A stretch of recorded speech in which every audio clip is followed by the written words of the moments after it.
Hey there, good morning from Split. This is where I stayed last night. $45. Hello, sir. Hello. Good morning. Morning.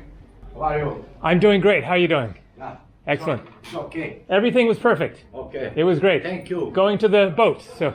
Good luck. Hvar. Okay. Bye-bye. Thanks. Thank you, sir.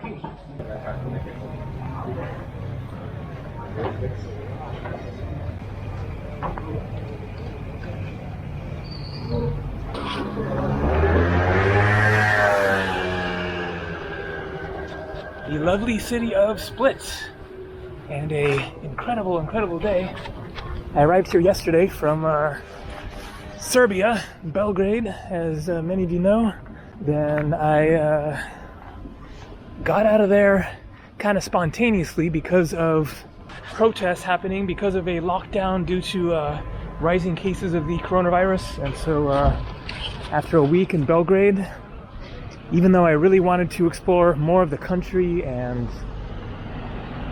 rent a car and drive around and stuff, then I decided it was probably smart to change plans and leave Serbia. So caught a direct flight from Belgrade to Split yesterday.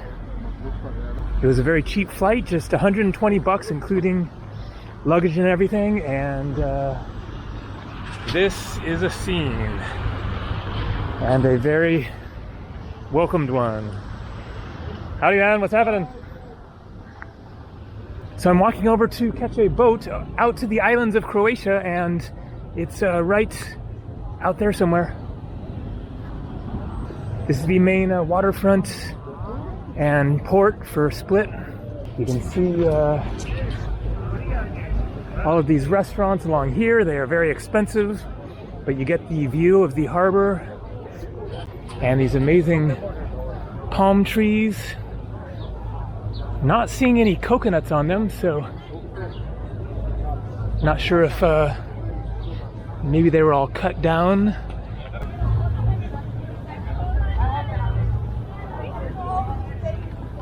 And as you can see, then there are plenty of other tourists here in Croatia.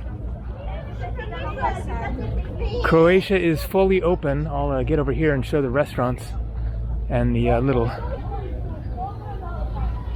art shops along the way here. Look at all this amazing metalwork. Hi there.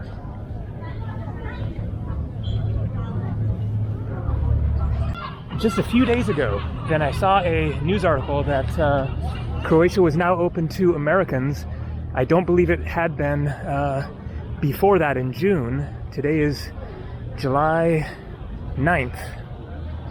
And so when I saw the article about Croatia opening up to, you know, anyone who can normally come here, then I was keeping that in mind as a destination, and then it just made sense to hop over here from Serbia. I ate at a restaurant right down there yesterday afternoon, and it was quite a good deal. It was 17 euros for a set meal, including a starter, main course, and dessert. So 17 euros, about 19-20 bucks. And the starter was incredible. It was this whole plate. It was actually on like a kind of like a cutting board, and it was pieces of cheese and sliced meats and breadsticks and olives and other things. Like, it was really substantial amount of stuff on that board, and that was just the starter. And then had a really good pasta, and then a cheesecake, and then also got a beer, and that was extra. But that was a decent deal, at least. So this is Diocletian's palace right here. So I was in Split 3 years ago and made several other videos here, and so that's why I'm only staying one night and then cruising and not filming more. But this is a Roman palace built in the, I believe, 4th century for the Roman Emperor Diocletian, and it's really interesting in there. I will put a link down below to one of my videos that I filmed when I was here 3 years ago. This is where I met, here we go, Split. Chelsea, that's right, Chelsea. And I met her because she was staying at the hostel that I was staying at. That was also right near where the room was that I stayed last night. And so this was 3 years ago.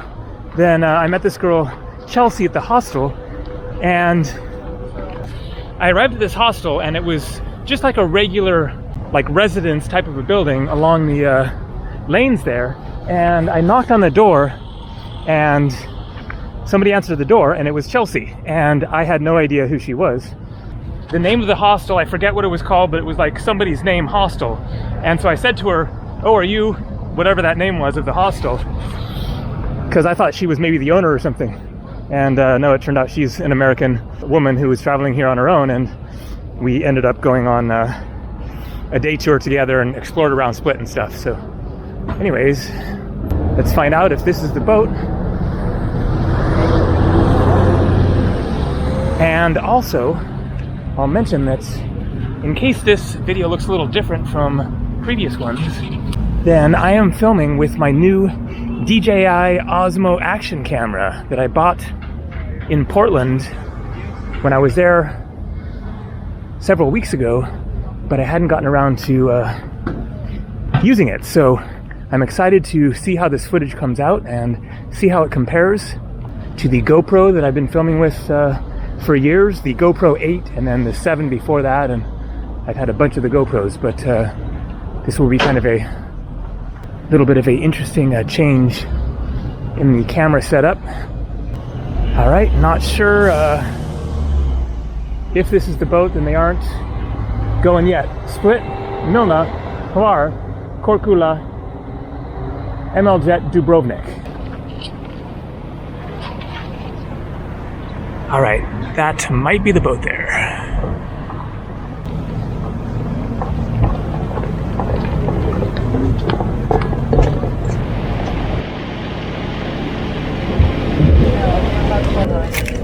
Thank you.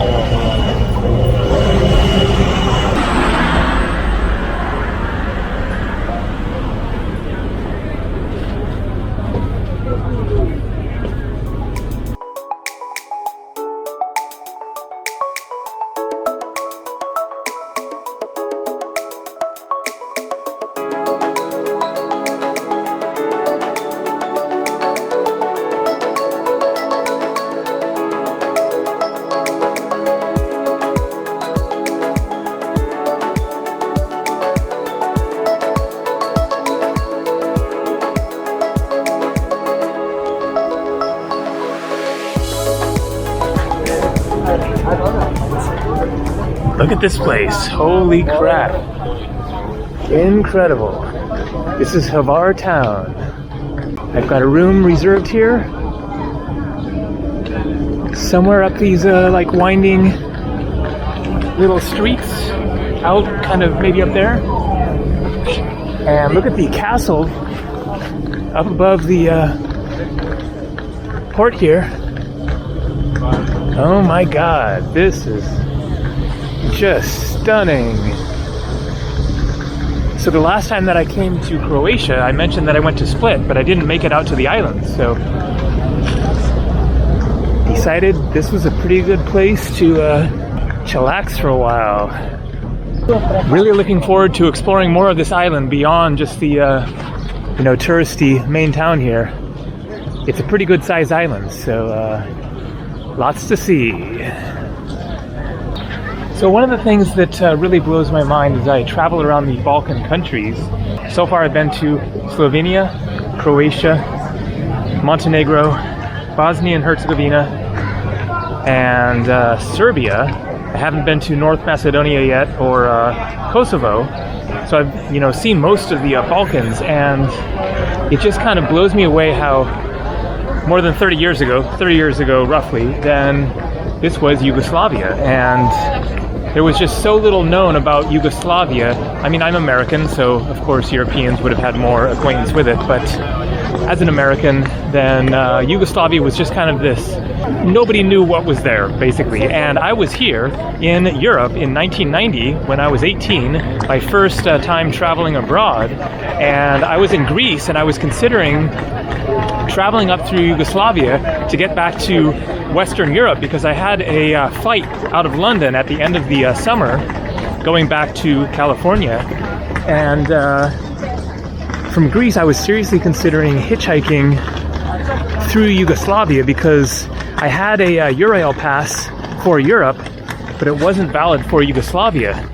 It was only valid for the Western European countries, including Greece. I came down through Italy to get to Greece. I was thinking, well, maybe I'll just go on a off-road adventure away from the Eurail zone and go up through Yugoslavia. And ultimately I decided not to do that because it was so totally unknown. But I did not imagine that this was what Yugoslavia was like. There's just so much to this part of the world, and each country of the Balkans really is very unique, separate landscapes and culture and different languages and stuff. So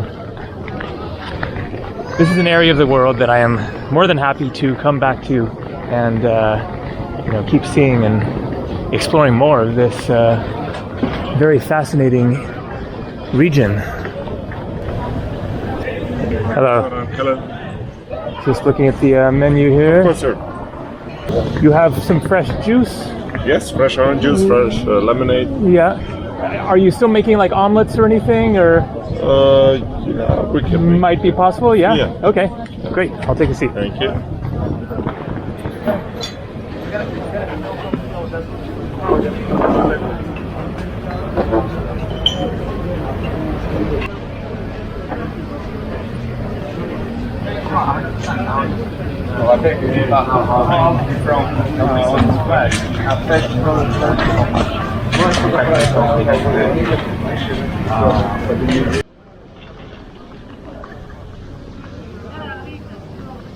So a lovely little square here, and a church.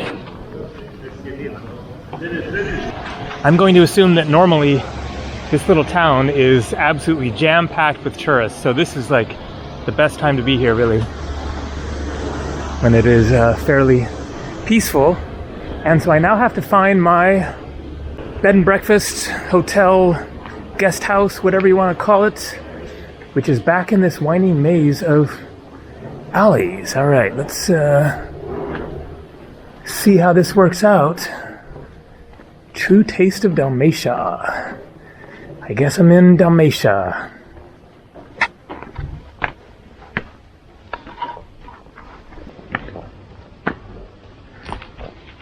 Wow. It is just so nice back in here. Hello.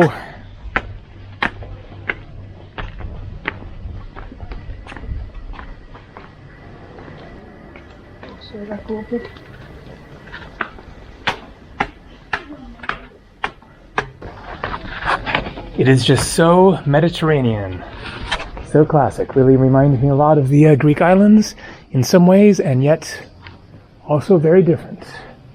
Okay, I think up this way.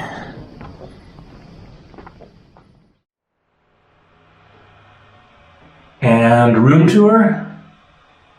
Attached bathroom here. 45 bucks a night.